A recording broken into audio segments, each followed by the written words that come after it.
Sa lahat ng kababayan, magtulungan tayo. Mga putang ina nyo. Oh shit! Oh shit!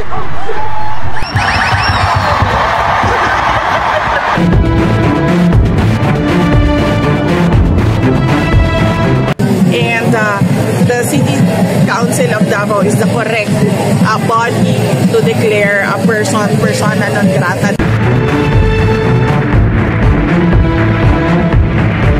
Phenomenal box office star na si Vice Ganda nirisbakan ni Bibi Sara Duterte kaugnay sa pambabastos sa amang si former President Rodrigo Roa Duterte.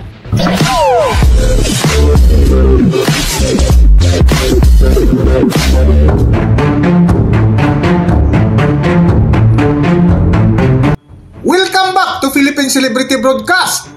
Ilang araw nga matapos mag-viral sa mundo ng social media ang pambabastos ng phenomenal box office star na si Vice Ganda kay dating Pangulong Rodrigo Roa Duterte na kung saan pinutaktiagan ito ng bash ng mga DDS supporters. Kung matatanda nitong nakalipas na weekend, 2 beses pinaglaruan ni Vice Ganda ang dating Pangulong Rodrigo Duterte na kung saan una dito ginamit ang kapwa komedyante na si Lassie na nagsalita ng malulutong na pagmumura. Because this is a time of loving, lahat tayo nagkakaisa, fresh from the hate.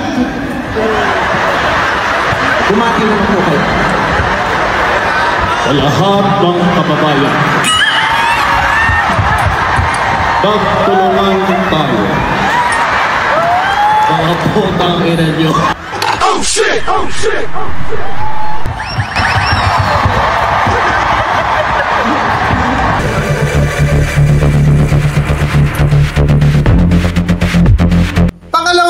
Ay nang ginamit ni Vice Ganda ang sikat na background ng music sa TikTok na Jet Jet Holiday na ang pakiramdam ng supporters ng pamilya Duterte ay tirada ito sa jet ski promise ni dating Pangulong Duterte noong hinggil sa West Philippine Sea.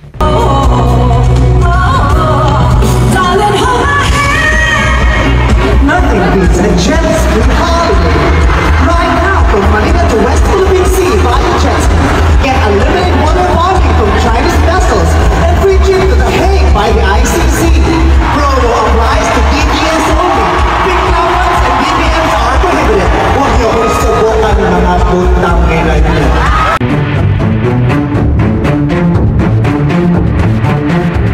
At matapos ka kumalat sa social media at mag-viral ang pambabastos ni Vice Ganda sa dating Pangulo na nakakulong ngayon sa The Hague, Netherlands na kung saan bumuhos agad ang iba't ibang komento mula sa mga DDS supporters na karamihan ay galit at nanawagan sila na ideklarang persona non grata si Vice Ganda dahil sa galit na kung saan nagsalita na si Bibi Sara Duterte.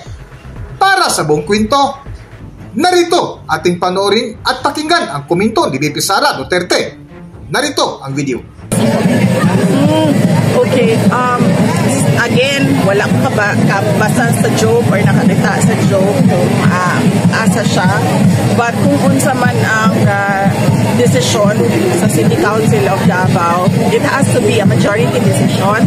And the City Council of Davao is the correct body to declare a persona non grata diri sa ato aksyonan because they are representatives of the 3 districts of Davao City. Hanggang dito na lang muna ang ating video at kung nagustuhan nyo, huwag kalimutan mag-subscribe at pindutin nyo na rin ang notification bell para ma-notify kayo sa ating susunod na video. Maraming salamat!